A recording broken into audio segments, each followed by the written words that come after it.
Voilà, donc maintenant ce que je souhaite c'est récapituler un petit peu les 6 leviers de persuasion donc, qui ont été identifiés par Robert Cialdini et son équipe. Et ensuite je vais vous expliquer étape par étape comment est-ce que vous actionnez, quel levier vous actionnez tout au long du processus de persuasion donc, de vos candidats de devenir franchisés de votre enseigne.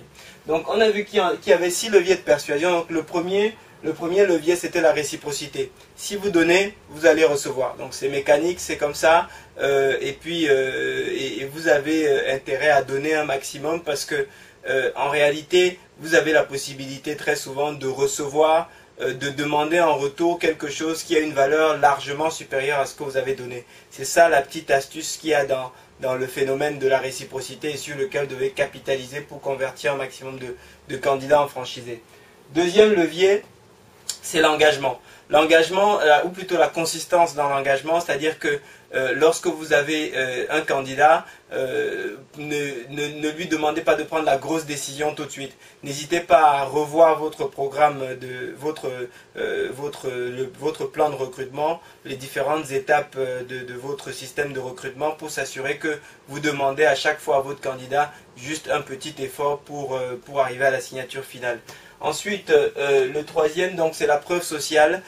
Faites parler les gens, faites parler des gens qui vous connaissent, qui vous font confiance, qui vous voient réussir, parce que la parole des autres a une puissance que vous êtes très loin d'imaginer sur votre potentiel candidat franchisé.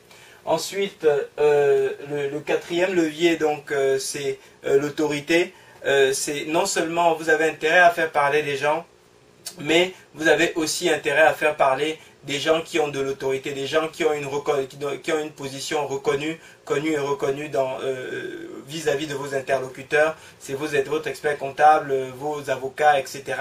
Et vous-même, si vous avez par exemple eu des échanges avec le président de la confédération, de votre fédération professionnelle, si vous-même vous avez des responsabilités au sein de ce type d'organisme, eh bien ça c'est des positions d'autorité qui permettent de rendre plus percutant, plus convaincant, plus persuasif vos arguments de vente sur des sujets qui sont connexes justement à ce domaine dans lequel vous avez de l'autorité ou dans le domaine dans lequel vos partenaires ou vos prestataires ont de l'autorité.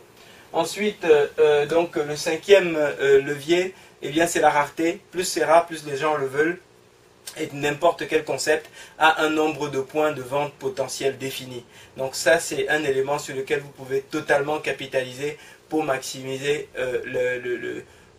pour pouvoir aller au-delà, pour pouvoir gagner sur l'immobilisme, sur la non-décision qui est en fait votre obstacle majeur dans le cadre de vos efforts de commercialisation de votre opportunité de franchise. Ensuite, le sixième point, donc c'est le sixième levier, c'est l'amabilité.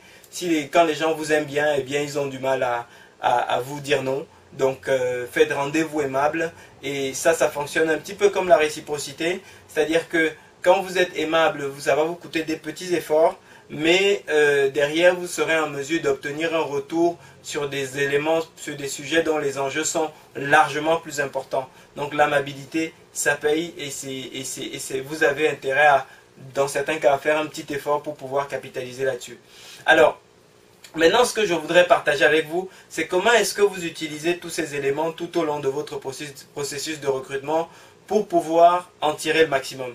C'est-à-dire que et ça peut être compliqué de se focaliser sur les 6 leviers de persuasion tout le temps.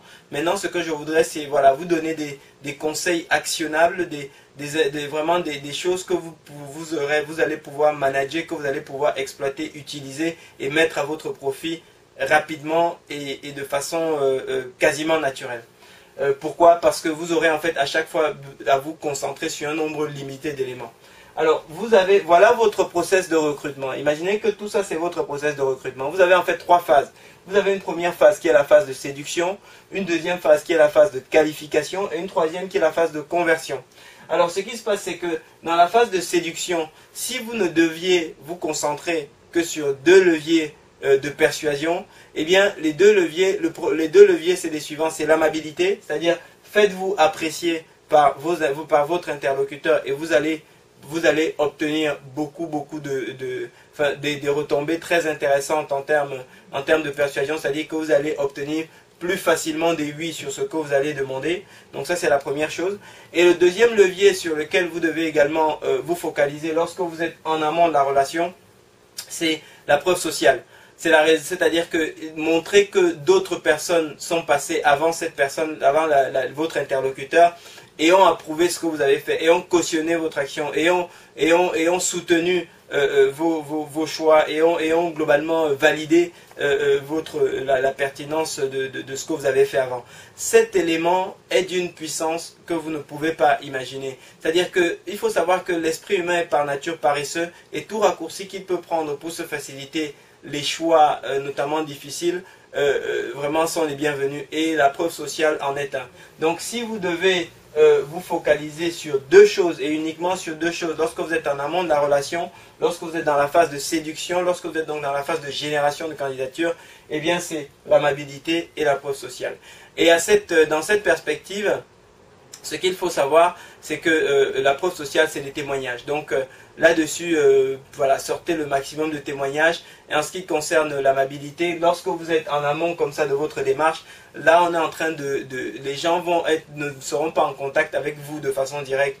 Ils vont être en contact avec vos vitrines vos vitrines de présentation de votre opportunité de franchise. Donc là, ça va être entre autres le site internet, votre site franchise, et là-dessus, bombarder de la vidéo. La vidéo aujourd'hui, c'est facile à produire, ça coûte pas très cher, bombarder de la vidéo, et ça va faire en sorte que les gens auront l'impression de vous connaître avant même de vous avoir rencontré, et vous allez les marquer beaucoup plus que s'ils étaient sur un site où ils avaient juste du texte et des images, quoi. Donc voilà pour ce qu'il est de la phase de séduction, de la phase de génération de candidature. Deux leviers, amabilité, preuve sociale. Focalisez-vous là-dessus et vous ne vous trompez pas. Étape suivante, c'est l'étape de qualification. Si vous passez dans l'étape de qualification et que vous ne devez vous concentrer que sur deux leviers, eh bien, concentrez-vous sur, d'une part, la réciprocité, c'est-à-dire donner et vous allez recevoir, et d'autre part, la rareté. C'est-à-dire que si vous montrez que ce que vous proposez est une opportunité et que c'est rare, eh bien les gens auront davantage tendance à le vouloir que s'ils ont l'impression que de toute façon ils peuvent venir à n'importe quel moment, ils le trouveront là. Ça, c'est la rareté. Et là-dessus, c'est le nombre de points d'ouverture de votre point de vente, le nombre d'ouverture de points de vente de votre concept est défini, il est limité. Le territoire auquel s'intéresse votre candidat ne sera pas disponible ad vitam aeternam. Donc faites-le lui savoir et faites-lui bien comprendre que à partir du moment où il a toutes les informations, vous n'attendrez pas qu'il aille se dorer la pilule à Bora Bora et qu'il revienne pour se décider, quoi. Parce que de toute façon, par expérience, je viens de passer 10 ans dans ce secteur, il ne décidera pas. Donc la rareté et à côté de ça, la réciprocité, donnez parce que vous pourrez souvent obtenir beaucoup plus en échange sur des enjeux beaucoup plus importants. Donc n'hésitez pas, de temps en temps, n'hésitez pas à donner parce que ça génère la réciprocité et ça joue en votre faveur. Donc ça, c'est pour la phase de qualification. S'il faut vous focaliser sur deux choses, c'est donc la réciprocité et la rareté. Vous vous focalisez dessus, vous êtes sûr, vous ne vous tromperez pas. Troisième étape, la conversion, c'est-à-dire concrètement, lorsqu'on arrive à la phase où il faut faire signer le candidat, quels sont les leviers sur lesquels vous avez intérêt à vous focaliser? Eh bien, les deux leviers sur lesquels vous avez intérêt à vous focaliser, c'est premièrement l'autorité. C'est-à-dire que dans cette phase-là, n'hésitez pas à faire intervenir les références de votre avocat, les références d'experts en franchise, des références d'experts comptables, parce que c'est vraiment des personnes qui ont un statut dans la société, qui est connu, qui est reconnu, et c'est pas seulement entre guillemets la force de vos bras qui sont petits aux yeux de votre candidat franchisé. En tout cas, sinon ils ne remettraient pas en doute votre parole. Donc n'hésitez pas à faire appel, n'est-ce pas, aux positions d'autorité qui vont venir cautionner votre position, qui vont venir renforcer vos affirmations et qui vont venir véritablement soutenir votre argumentation. Donc ça, c'est la partie autorité. Ensuite, en ce qui concerne l'engagement, eh bien là, n'hésitez pas, quand vous êtes en phase de conclusion, en phase de conversion finale, eh bien là-dessus, n'hésitez pas à travailler avec des plannings. Parce que quand vous définissez des dates et que les gens disent oui, vous les tenez, vous leur demandez de tenir leurs engagements sur ces petits oui qu'ils vous ont donnés, et petit à petit comme ça, vous les emmenez jusqu'à la signature finale. Et là, tout est dans l'art de faire en sorte que les gens prennent des petits engagements vis-à-vis de vous et qui tiennent ces engagements-là de bout en bout. Et de cette façon, vous arrivez, en tout cas j'arrive la plupart du temps, à obtenir des signatures là où autrement ça aurait semblé difficile, voire impossible. Donc très simple, je récapitule. 3 stades globalement dans le processus de persuasion du candidat en franchisé. Premier stade, séduction, 2 leviers, amabilité et preuve sociale. C'est-à-dire, il faut qu'il vous aime bien, sinon il n'aura pas envie de faire affaire avec vous. Et preuve sociale, il faut qu'il sache que d'autres personnes avant lui, ont validé ce que vous faites, ont soutenu vos choix, ont approuvé véritablement vos stratégies. Deuxième sujet, donc deuxième étape, qualification, phase de qualification, deux points de focalisation, la réciprocité, donnez, vous recevrez en retour. Et puis deuxième point, la rareté, montrez bien que les choses ne seront pas disponibles indéfiniment, sinon les gens n'auront pas de raison d'accélérer, de presser le pas pour pouvoir avancer. Troisième sujet, troisième étape de votre processus de persuasion, donc la conversion. Les 2 sujets à retenir, l'autorité, faites intervenir vos conseils, vos experts, tout ce qui a une position connue et reconnue dans la société. Et puis l'engagement, définissez des plannings et tenez les gens, demandez aux gens de tenir leurs engagements sur le respect du planning que vous aurez défini avec eux. Et de cette façon-là, vous arriverez la plupart du temps, ou en tout cas chaque fois que ce sera possible, vous arriverez à vos fins. Donc voilà un petit peu, de façon extrêmement synthétique, comment vous utilisez les 6 leviers de persuasion qui ont été mis au point par M. Cialdini pour pouvoir convertir un maximum de gens, de candidats en franchisés de votre réseau. Maintenant, ce que je vous propose, c'est donc de voir comment est-ce que vous pouvez le mettre en œuvre dans le cadre de vos actions de développement, parce que c'est véritablement ça qui va vous permettre de convertir un maximum de candidats en franchisés. Ce qu'on va voir ensuite, on va voir dans une prochaine vidéo, je vous réserve encore d'autres conseils sur un domaine un peu différent, c'est-à-dire tout ce qui concerne la phase cruciale de la génération de candidatures.